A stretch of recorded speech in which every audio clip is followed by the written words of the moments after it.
Well, the weather says snow this weekend, and if you're planning to hunker down, why not bake some sourdough bread with a hint of summer? That's right. Today I'm going to show you how to make lavender sea salt that you substitute for regular salt in your sourdough bread.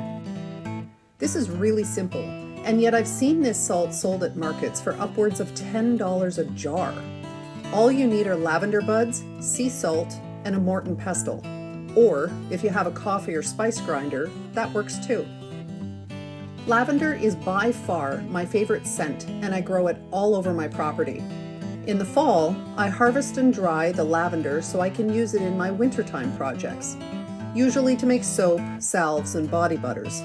And today, I'm taking about a teaspoon of lavender, equivalent to 2 buds, and half a cup of sea salt. Don't worry, if you don't have dried, harvested lavender at the ready, you can find lavender buds at your local bulk barn. So to start, pick off 2 heads worth of lavender buds, 1 teaspoon, and plop them into your mort and pestle. Give them a little grind and then add half a cup of sea salt. Grind that all together and transfer to a mason jar. Ta-da! You have now made lavender-infused sea salt that you can use to add a wonderful summertime essence to your sourdough. Enjoy!